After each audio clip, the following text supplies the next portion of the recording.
Hello la team, bienvenue sur ma chaîne. Eh bien oui, on est de retour ici avec des nouveaux games d'échecs. Donc j'avais fait une petite pause. Pour les gens qui ne me connaissent pas, je suis plutôt débutante sur les échecs, mais j'aime bien apprendre la théorie, lire des livres et jouer avec les gens, quoi, les gens qui me défient. Donc, je suis pas professeur, j'ai pas le niveau, j'ai rien, mais je partage quand même des astuces que je trouve utiles. Et pour la vidéo d'aujourd'hui, j'ai bien pensé de partager avec vous 5 astuces. Donc, on révisionne un peu la théorie parce qu'il faut pas mentir, mais ça fait un petit moment que je ne joue plus et donc j'ai tout oublié, toutes mes stratégies et tout ça. Et après ça, on va jouer des games pour voir si en fait, quelque que je suis en train d'apprendre, j'arrive même à l'appliquer en jouant. Comme d'habitude, pouvez-vous inscrire à ma chaîne parce que c'est gratuit. Et on va commencer tout de suite avec la première astuce. Sur les premières astuces, on va réviser un échec et mat avec 2 tours. Donc moi, quand j'avais vraiment commencé, je me retrouvais souvent avec 2 tours et avec les 2 tours, on peut réussir à donner clairement un échec et mat. La façon plus simple de faire ça, c'est réussir à mettre les rois adversaires dans un angle de notre échiquier. On va voir quelques cas exemple explicatif, comme ça vous comprenez aussi le mécanisme. Exemple premier ici. Simplement, on voit déjà que là, le roi, il ne pourra jamais bouger, il ne peut pas bouger en 7e ligne. Donc, qu'est-ce qu'on fait? On va sûrement travailler avec notre tour ici. Notre tour ici, qu'il faut la déplacer en 8e ligne. Comme ça, on donnera notre échec et mat. Donc, ça, c'est le cas plus simple. On continue parce que cette technique elle est valable aussi en vertical, donc pas que sur les lignes, mais aussi sur les colonnes. On doit déplacer notre tour en première colonne sur la case A6. Et voilà que notre roi il ne pourra plus bouger. Autre exemple, c'est construire cet échec et mat avec les 2 tours. Donc ça veut dire quoi? Ça veut dire qu'en fait on doit obliger les rois adversaires à se mettre sur la dernière ligne, dernière colonne, après lui donner l'échec mat. Donc comment on peut faire ça dans cet exemple-ci? On va bouger notre tour sur la ligne du roi, comme ça il est obligé à se décaler et aller en dernière ligne, et à ce point-là on va juste déplacer notre autre tour et on va lui donner l'échec et mat. Un cas similaire pour reproduire aussi avec des autres pièces sur l'échiquier, comme qu'on est en train de voir. Dans ce cas-ci, on doit faire extrêmement attention. Pourquoi? Parce que le pion ici, il va être promu en dame au prochain tour. Donc, on doit réussir à sauver la partie avant de faire ça. Parce que s'il promeut les pions en dame, en fait, pour les blancs, c'est fini parce que ce sera un échec et mat. On peut aller mettre les rois en échec avec cette tour-ci, pas l'autre parce que vous voyez l'autre en fait est sur la diagonale de fou noir, donc on serait été mangé si on avait mis celle-ci, et au final on met simplement la tour en dernière ligne et on donne notre échec et mat. Un dernier cas toujours avec les 2 tours, c'est celle-ci. Dans ce cas-ci, vous voyez comment on risque de se prendre un échec et mat parce qu'on a une dame qui met la pression sur la colonne H soutenue pour sa tour en derrière. Mais qu'est-ce qu'on peut faire? C'est réussir à mettre les rois adversaires à l'angle. Donc, comment on peut faire? Moi, j'ai partiré en déplaçant cette tour ici. On le met en échec et après simplement on monte notre deuxième tour en dernière ligne et on gagne la game. Deuxième astuce d'aujourd'hui ou révision de la théorie si on veut dire ça, c'est l'échec et mat avec roi et dame. Dans ce cas-là, qu'est-ce qu'il faut faire pour réussir à gagner la partie et ne pas terminer en nul? Parce que souvent quand on se retrouve avec les 2 rois à la fin et une autre pièce, la partie ça termine en nul. Il faut réussir à mettre notre roi toujours en position de L, un peu comme si vous voyez quand on utilise le cheval qu'il attaque en forme de L. Voilà, on doit mettre notre roi dans la même position. On commence avec cette case simple-ci. Si on peut donner déjà échec et mat sans devoir faire attention à aller sur une partie nulle, en déplaçant notre reine sur cette case vide G7. Donc on se met ici et clairement on sait que le roi adversaire il ne pourra plus bouger. Cas plus intéressant celui-ci parce qu'on se retrouve en effet à devoir penser si aller déplacer notre roi en L, le faisant bouger d'une case et après monter notre dame ou simplement bouger notre dame. Dans ce cas-ci, il est beaucoup similaire à celui d'avant, on a juste la dame déplacée, on va remettre la dame ici et on peut obtenir l'échec et mat en un seul coup. Troisième exemple, on doit préparer du coup l'échec et mat. Ici, donc, on ne va pas déplacer directement la dame parce qu'elle ne va pas nous aider tout de suite, mais on doit commencer à déplacer notre roi. Donc, on met notre roi sur cette case-ci. À ce point-là, on doit aller directement à donner le check mat avec ce placement-ci. Et vous voyez comme le roi blanc, en fait, il se positionne en forme de L par rapport au roi adversaire. Quatrième exemple, toujours dans ce cas-ci, on est loin avec notre roi et on est loin avec notre reine. On doit réussir à mettre le roi adversaire à l'angle. Comment on peut faire? Première chose, on va monter notre dame, comme ça on sait qu'il va descendre sur la 7e ligne. Donc on monte notre dame ici. Notre roi adversaire, il va se déplacer à l'angle. Et à ce point-ci, qu'est-ce qu'on va faire? On va mettre notre roi en forme de L, comme j'avais dit avant. On va déplacer notre roi en B6 pour préparer l'échec mat, parce qu'en fait, on déplace, mais le roi, il n'est pas encore en échec mat, mais là, il est bien en échec mat. Dernier exemple, toujours de cette série, on a déjà notre roi blanc placé en L par rapport au roi noir. Donc, vous voyez que nous sommes en L par rapport au roi noir. On ne va pas mettre la dame noire en colonne ici parce que sinon le roi, il pourra encore se déplacer sur cette case vide qu'il a à côté. Mais on va déplacer en diagonale notre dame et comme ça, on aura un bon échec mat. Troisième cas, toujours pour les débutantes, pour faire échec et mat, on reste qu'avec notre roi et une tour. Et la combinaison, c'est quand même puissant. Les moins puissants, clairement, d'avoir une dame et un roi et avoir deux tours parce qu'il est plus facile de gérer deux tours ou une dame en sachant qu'elle peut bouger partout. Mais même avec un roi et une tour, on peut arriver à notre échec et mat. Comment on doit faire? La première chose, c'est utiliser notre tour pour fermer le roi dans un rectangle. Deuxième chose, on doit réussir à protéger notre tour avec le roi, sinon elle va se faire bouffer.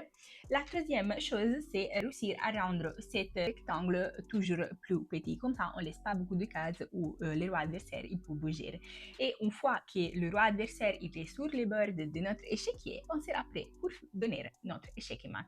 Mais voyons ensemble quelques exemples de comment on peut vraiment faire ça. On a le roi qui l'empêche, le roi blanc qui l'empêche au roi noir de descendre vers la 7e ligne et on a notre tour en 7e ligne. Donc, qu'est-ce qu'on peut faire? On peut la bouger en 8e ligne et comme ça, on met le roi adversaire en échec mat. Échec mat en italien, c'est scaccomatto pour les gens qui se demandent. Moi, je suis italienne par Russie, par Ukraine. Je sais que j'ai un petit accent de l'Est, mais je ne sais pas pourquoi. En tout cas, on continue. Le roi noir, maintenant, dans notre deuxième exemple, il est bloqué sur la première colonne. Ok, donc il est bloqué là. Et qu'est-ce qu'elle peut faire notre tour? Elle peut se déplacer sur la même colonne du roi parce qu'en tout cas, il ne pourra pas bouger vers nous pour lui donner l'échec mat. Troisième cas, cet exemple, notre roi noir, il pourra bouger que sur la case B8. La solution, c'est aligner notre roi blanc à la même colonne où il va bouger le roi noir. Comme ça, qu'est-ce que ça va faire? À ce point-là, on peut finalement faire intervenir notre tour en la mettant sur la même ligne aussi du roi noir pour faire échec mat. Quatrième exemple, on doit essayer de réussir à mettre le roi noir à l'angle pour arriver à lui donner échec mat. Si on bouge de façon mauvaise notre tour, il va nous la bouffer. Donc, on se rappelle qu'est-ce qu'on vient de voir et on va mettre notre roi blanc sur la même colonne du roi noir adversaire. Le roi noir, il est obligé à se déplacer et à ce point-là, on finalement mettre notre tour sur la même ligne que le roi adversaire. Dernier exemple, on doit essayer de forcer notre roi adversaire à se déplacer sur la case F8. En cette façon, on pourra après lui donner le checkmate. Comment on peut faire? On doit lui empêcher de bouger sur la colonne H. Donc pour faire ça, on place notre tour en colonne H. Lui, il est obligé à se mettre au même niveau de notre roi blanc. Et à ce point-là, on connaît, on montre notre tour sur la même ligne et c'est checkmate. Quatrième astuce pour aujourd'hui, ça ne concerne pas les échecs et maths, mais la pièce suspendue. Ça, c'est aussi très utile quand on est débutant parce que ça nous permet d'obtenir un avantage immédiat dans notre game. On doit faire attention à les pièces qui ne sont pas protégées pour l'adversaire et en profiter. On commence dans ce cas plutôt simple. On voit facilement qu'il nous laisse sa tour en prise et on peut la manger sans être mangé derrière. En tout cas, c'est un échange valable pour nous parce que le fou, il vaut moins que la tour, le fou, il vaut 3 points, la tour 5.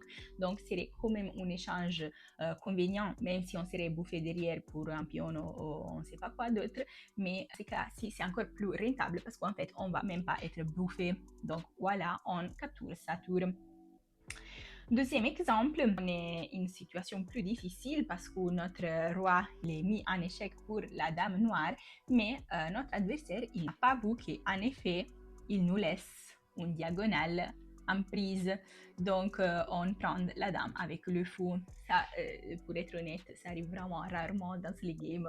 Quand j'étais débutant, plus souvent. Maintenant, si ça arrive, c'est moi qui je donne ma dame parce que j'ai mal vu la game. Mais il faut vraiment faire attention parce que si ça arrive, c'est un gros avantage et souvent les adversaires, ils abandonnent la game. Dans ce troisième exemple, on est sur un début de game plutôt classique, mais le blanc il a fait une erreur parce qu'il a mis de la pression sur mon ici avec le cheval et son fou aussi. Mais qu'est-ce qu'il n'a pas vu, c'est qu'en fait, ce cheval, il n'est pas défendu. Donc moi, j'ai pu le prendre gratuitement. Dans ce quatrième exemple, on a déjà roqué, donc la game elle est plus développée, mais notre adversaire il nous laisse son cheval comme ça gratuitement, donc on va le prendre parce qu'il n'était pas du tout défendu. Cinquième et dernier exemple, ici on est en plein game, donc il a un peu de pièces partout, il a déjà des déplacements, des ouvertures et tout ça. Qu'est-ce qu'on voit, parce qu'on doit faire toujours attention, c'est que en fait son fou il est complètement sans protection. Donc sans protection et une dame sur la même ligne, ça signifie qu'après avoir vérifié clairement, on peut manger le fou adversaire sans aucun risque.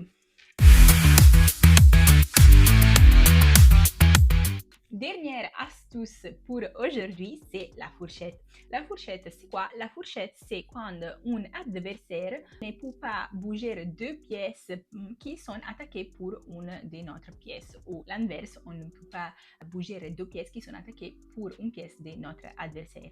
Ça peut être appelé aussi double attaque parce que, comme je viens d'expliquer, on a deux attaquants sur une pièce. C'est une astuce à retenir parce que l'adversaire il pourra clairement bouger qu'une des deux pièces et du coup l'autre elle va être sacrifiée. Donc, faisons cet exemple-ci, cet exemple plutôt facile, ça nous permet de mettre le roi adversaire en échec, du coup il doit bouger et nous on va lui manger la dame. Deuxième exemple plus intéressant, on n'a plus de pièces sur l'échiquier. Qu'est-ce qu'on va faire? On va mettre notre roi adversaire en échec, mais qu'est-ce qui nous permet de faire ça?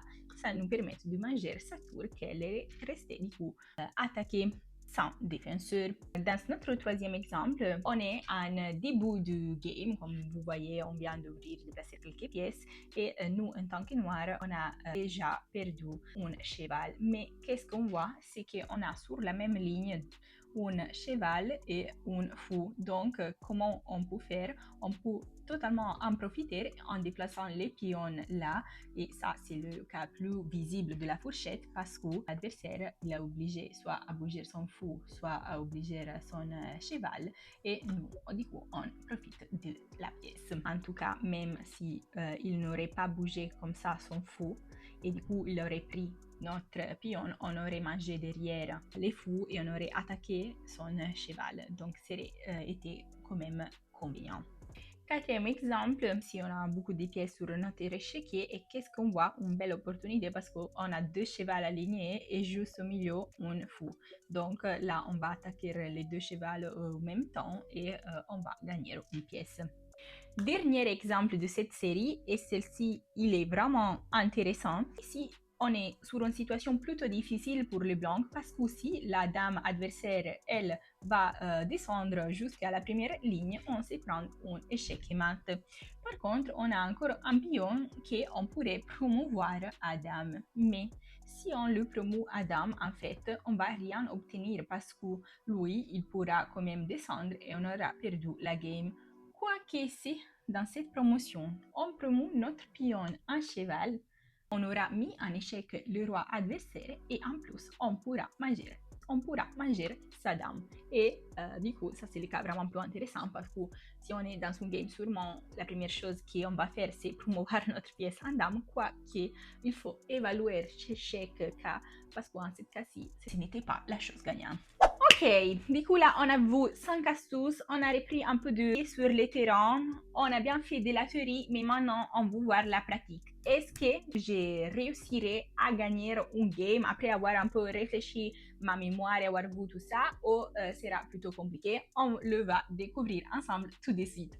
Et c'est parti pour une nouvelle game. Alors, on est à 470 hello. Je ne sais même pas la dernière fois que j'ai joué combien j'en avais sur cette chaîne, mais je dirais qu'on est bien motivé, on a un peu les idées plus claires, on sait où on veut aller, on sait qu'on doit prendre le centre, on sait des techniques, on sait beaucoup de choses, on doit les appliquer. On joue contre un Chinois, ça c'est pas cool parce que les Chinois sont assez forts. Donc, première chose que je vais faire, c'est essayer de pousser tous mes deux pions centrales à prendre le centre. Donc, je parle aussi de cette pion-ci en D. Justement, lui, il a bien pensé de attaquer directement mon cheval. Ok, choix intéressant. Quoique moi, du coup, je vais déplacer cet autre cheval-ci pour attaquer son pion qui, il est pas défendu. Ok, alors là, on commence à voir déjà un peu trop des attaquants sur mon pion. Vous voyez, il a mis son cheval ici. Enfin, son cheval, il a mis ici pour attaquer mon pion. Mon pion, il serait défendu pour cet autre cheval-ci. Jusqu'à lui, il veut bouffer mon cheval. Donc, c'est quand même risqué. Je ne sais pas si aller rajouter un soutien. Moi, j'irai ajouter un petit soutien à cette pion au centre. Comme ça, on développe une autre pièce et on est déjà prêt pour un petit roc. On doit sûrement essayer de ne pas perdre pour les temps. Ok, lui, il va développer son cheval. Pour l'instant, je ne vois pas de menace avec cette move et on met directement notre pièce en sécurité. Ok, lui il fait tout pareil. Là, on voit bien qu'on est un peu bloqué et j'aimerais bien développer ma diagonale-ci pour réussir à faire sortir cette fou. Donc, soit je dois réussir à débloquer ici la situation pour faire bouger cette pion et en vrai cette diagonale elle reste quand même plus intéressante que celle-ci l'autre, mais comment on doit faire? On doit sûrement réussir à bouger lui et du coup on va enlever un soutien au pion. En vrai, avant de faire ça, on va mettre un soutien au pion avec cette tour, comme ça on active notre tour et après je ferai de façon de bouger cette fois-ci pour réussir à ensuite pousser notre pion. Ok, bah lui, il a bien pensé de manger mon cheval, ok. Bah du coup, vous savez quoi, on va manger avec cette pion et nous, on se libère tout la diagonale. Donc en vrai, c'est pas mal. Là, on doit sûrement essayer de tenir la couple de fou parce que la couple de fou ensemble ou la couple de cheval, c'est plus fort qu'un fou et un cheval. Ok, donc là, on se retrouve que nous, on a quand même pas mal de pièces ici, lui beaucoup moins, et on doit sûrement prendre avantage de cette situation-ci. En vrai, vous savez quoi? On va attaquer sa reine avec cette fou. parce que de toute façon, il est protégé pour mon cheval et lui va obliger soit à pousser un pion ici, du coup, ici la diagonale sur... ah non, il a bougé son cheval, ok, je pensais qu'il aurait bougé quelque chose d'autre, mais ça, c'est parfait parce qu'en tout cas, nous, comme ça, on peut en profiter de cette pion qu'il est laissé là abandonné et en plus, il n'a pas de pièces au centre d'échiquier en fait.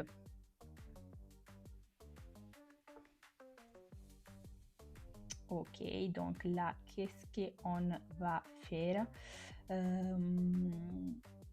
Ok, lui, il a bien pensé de bouger son pion. C'est bien, et nous, on va juste déplacer notre fou ici pour l'instant. Ok.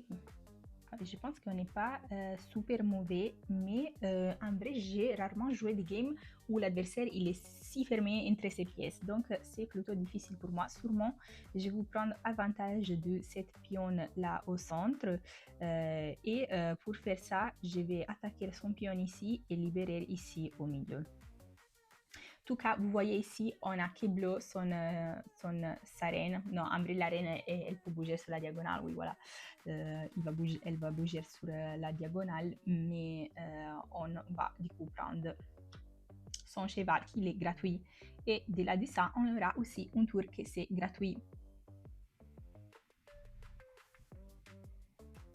Bah, en vrai, il nous laisse même ça. Avant, on va manger lui et après, on se coupera de...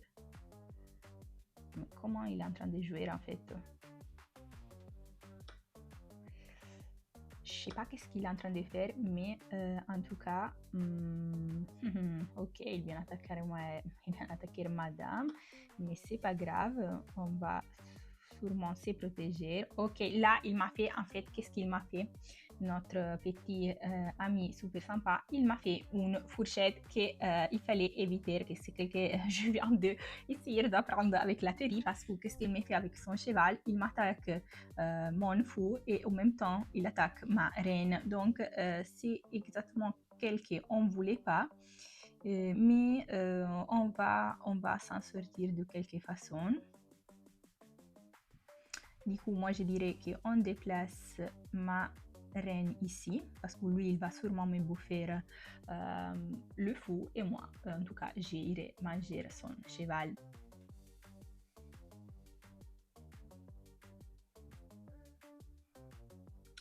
Ok, voyons que j'ai déjà perdu assez de temps, donc c'est pas cool.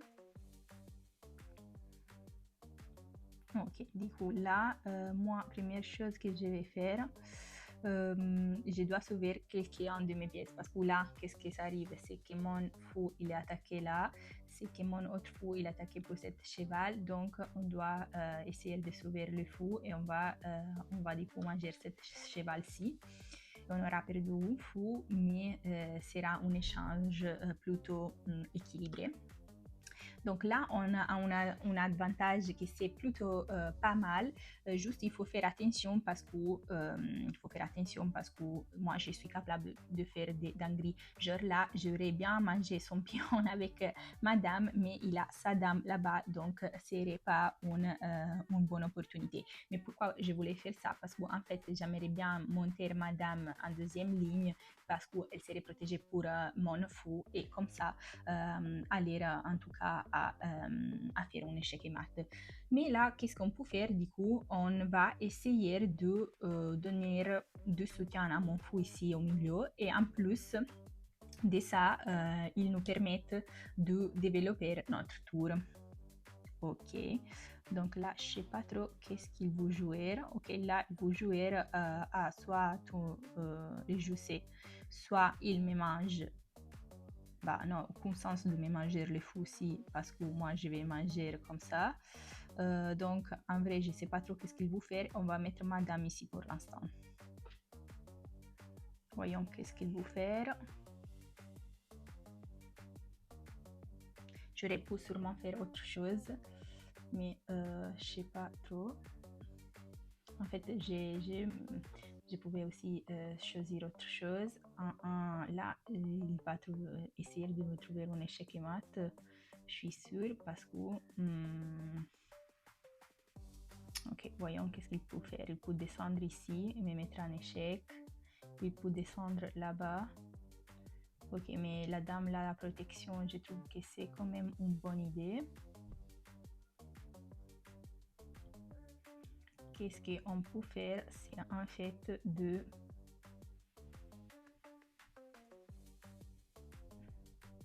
Je sais pas, j'ai bougé celui-ci, mais je pense que c'était pas une bonne idée. Là, je suis toujours en difficulté quand je vois ces situations-ci. Ok, bah là, vous savez quoi? On va... C'est un bon... On va activer cette tour-ci. Je pense, je sais pas trop quoi faire. Alors, on va déplacer lui pour donner une colonne libre à ma tour, que ça peut être une belle idée pour prendre de l'espace. On n'a pas beaucoup de temps, il faut faire attention à ça. Ok, il m'a mangé mon pion et là il menace ma tour. Ok, et nous on va faire de cette façon-ci.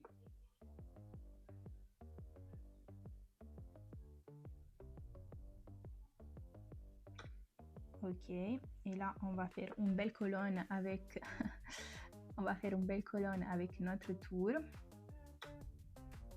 Et voilà, et à voir qu'est-ce qu'il fait. Voilà.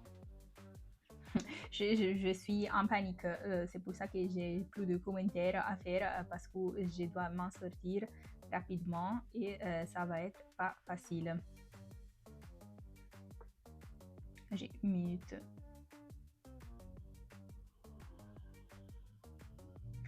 C'est game catastrophique, j'étais avec un avantage énorme et j'ai fait des choses terrifiantes. C'est que quand je parle et j'ai fait un game, je vais en panique et je fais trop d'erreurs. Mais c'est ok parce que là, on va faire cette chose-ci où on va bloquer en gros son roi et attendez, avant ça serait cool. Mais là, en fait, si j'ai fait ça après, le roi, il n'est pas en échec et mat en fait. Je pense que si je mets ici lui, ça me met nul. C'est que sinon, lui, il va me bouger. Je sais pas trop. Je sais pas quoi tenter en fait. Parce que si je monte ma reine là-bas, il est en échec et mat. Vamos! Je suis content. Ok, bah quel game, quelle folie. J'avais un avantage de fou et j'ai quasi perdu, mais l'important c'est le résultat final. Donc on a gagné notre 9 points. On pourrait en vrai aussi réviser une seconde où on a fait des choses bien et où on a fait des choses catastrophiques. On a quand même eu aucun coup génial, donc ça c'est pas cool parce que moi en fait je comprends pas les coups géniaux comment on les prend, mais moi je l'ai jamais pris, donc c'est ok. Mais on a eu trois grandes, c'est quand même fort, une erreur grave, donc ça c'est bien, mais on a quand même fait deux erreurs. On s'est pris à la maison une 650 de score versus 900. Donc c'était plutôt fort, je suis plutôt content. On va voir vite fait où on a fait des choses pas cool. Là tout va bien encore, vous voyez c'est tout parfaitement équilibré. Personne n'a fait des erreurs ici. Là, la game, elle était plutôt équilibrée. Là, il nous dit non, il nous dit clairement que c'était pas bien de bouger notre cheval là parce qu'on s'est pris une fourchette et ça, on savait parce qu'on s'est rendu compte même pendant la game. Mais Ambré là, il n'a pas vu la fourchette lui parce qu'il devait pousser son pion ici et il aurait pu gagner soit mon cheval, soit mon fou, quoi qu'il n'a pas vu ça. Et nous, on n'a pas vu ça, on a vu des autres fourchettes après. Donc Ambré, c'était tout assez cool ici, donc on a bien fait. Tout ça se passe bien, parfait. Ok, là, qu'est-ce qu'on a fait? Là on aurait pu en vrai, vous voyez ici on a fait une petite erreur parce qu'on aurait pu mettre notre dame On aurait pu mettre Notre-Dame ici. On aurait pu mettre Notre-Dame ici, je me suis même pas rendu compte, parce qu'en fait, ils nous disent, le roi, il aurait dû se déplacer parce qu'il était en échec. Mais moi, je pensais qu'en fait, il m'aurait mangé avec son pion. Pourquoi il m'aurait pas mangé avec son pion ici? Si quelqu'un il sait, elle peut m'expliquer dans les commentaires, ça me ferait beaucoup de plaisir. Et après, bah, rien d'intéressant. Après, on avait fait notre erreur et notre coup bien. Et après, tout ça déroule plutôt pas mal. Donc, si quelqu'un il m'explique pourquoi, du coup, ma tour et ma dame, elle ne serait pas été bouffée là, même s'il avait un pion avec lequel il pouvait me bouffer, ça me ferait beaucoup de plaisir. En tout cas, faites-moi savoir si ce format avec un peu d'explication, de théorie et après de game, ça peut vous plaire. Moi, ça peut beaucoup m'aider aussi pour progresser, réviser un peu les choses que je laisse de côté et j'oublie parfois. Et n'oubliez pas de vous inscrire à ma chaîne. En tout cas, merci pour avoir regardé cette vidéo et on se voit dans la prochaine. Bisous!